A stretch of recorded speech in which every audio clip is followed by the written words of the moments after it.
ሰላም ጤና ይስጥልኝ እንኳን ወደዚህ ቻናል በሰላም መጣችሁ።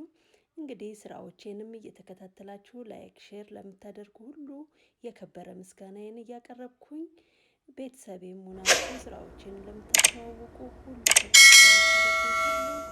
ምስጋናዬን ለሁላችሁም አቀርባለሁ። ዛሬ ደግሞ ይሄንን የመሰለ ቆንጆ የቸኮሌት ኬክ ነው ይዘን የመጣነው። በ5 ደቂቃ ውስጥ ነው በማይክሮዌቭ ነው የምንሰራው።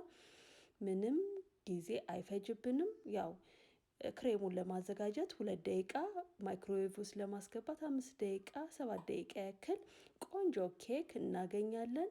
በጣም ነው የምትወዱት። ያው ይሄንን ይመስላል። ተቆርሶም እንደዚህ ቆንጆ ያማረ በጣም የሚጣፍጥ ነው። በጣም ነው የሚጣፍጠው።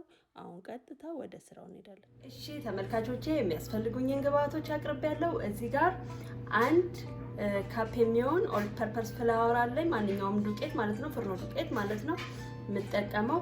እዚህ ጋር ደግሞ 1/3 የሚሆን ስኳር አለኝ። 0 ካሎሪ የሆነ ስኳር ነው እየተጠቀምኩ ያለሁት። እዚህ ጋር ደግሞ 1/4 የሚሆን ካካኦ በተር አለኝ። እኔ የምጠቀመው ያዋጥኛል። እኔ የምጠቀመው ካካኦ በተር ይሄንን ነው። እዚህ ጋር ደግሞ 1 ቲስፑን የሚሆን ቤኪንግ ፓውደር አለኝ። ሃፍ የሚሆን ደግሞ ቤኪንግ ሶዳ አለኝ። እዚህ ጋር 2 ማንኪያ አንሳልትድ በተር ተጠቅሜያለሁ፣ ቅቤ ተጠቅሜያለሁ። እነዚህ ነው የሚያስፈልጉኝ። እነዚህን አሁን አንድ ላይ አድርጌ በወንፊት እነፋቸዋለሁ።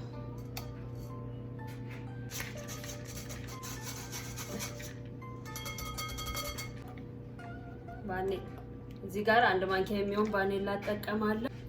እዚህ ጋር የተፈላ ዱቄት ቡና አለኝ። 1 ማንኪያ የሚሆን ቡና እጠቀማለሁ። እዚህ ጋር 2 ኤግ እጠቀማለሁ።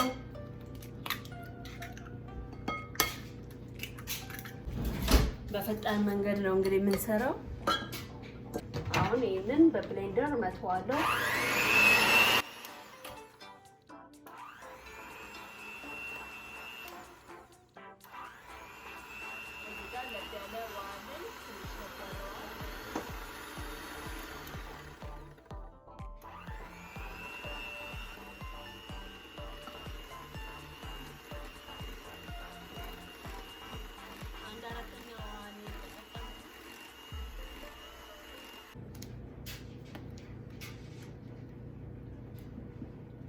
ያው እንደምታዩት ለ2 ደቂቃ ያክል እንደዚህ መትቼዋለሁ። አሁን ያዘጋጀሁት እቃ ውስጥ ጨምረዋለሁ።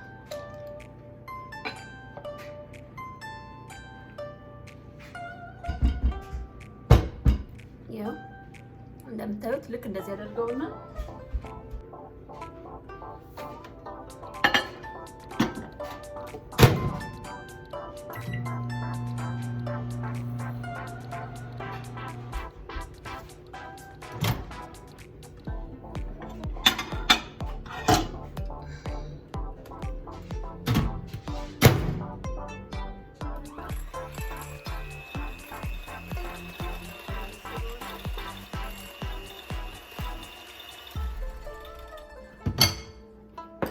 እዚህ ውስጥ ማንኛውንም ቸኮሌት መጠቀም ትችላላችሁ። እኔ ቸኮሌት ቺፕስ ነው እየተጠቀምኩኝ ያለው።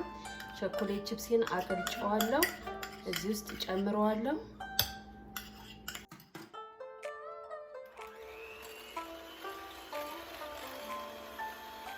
እዚህ ላይ ዊፕ ክሬም መጠቀማለሁ። ትንሽ ዊፕ ክሬም ጨምርበታለሁ።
እዚህ ጋር እንደምትመለከቱት ያቀለጥኩት ቸኮሌት አለኝ።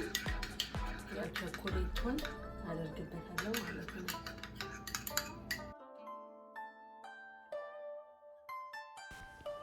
እሺ ተመልካቾቼ ያው እንደነገርኳችሁ በ7 ደቂቃ ውስጥ ይሄን የመሰለ ቆንጆ ኬክ አግኝተናል። ያው ቅርጹም ብዙም አልተጨነቅንበትም ቤት ውስጥ ለምንበላው ስለሆነ ያው ልጆቼ ዛሬ ቸኮሌት ኬክ ማሚ እንፈልጋለን ስሪልኝ ሲሉኝ ያው ለነሱ ስሰራ በዛው እስኪ ቪዲዮ ልቅረጸው ብዬ ነው። በቀላሉ በማይክሮዌቭ ውስጥ እንደዚህ አድርገን መጠቀም እንችላለን። በጣም ከሚገርማችሁ ነገር በጣም ቆንጆ ኬክ ነው። በማይክሮዌቭ ውስጥ እንደውም የተሰራ ኬክ በጣም ለስላሳ ውስጡ በጣም ለስላሳ ፍርፍር ያለ ኬክ ነው የምታገኙት። ልክ በውሃ የተጋገረ ልክ እንደ ብስቲ ማለት ቆንጆ ኬክ ነው የምታገኙት። ይሄንን ይመስላል እንግዲህ በሌላ ቪዲዮ እስከምንገናኝ ሰላም ቆዩ።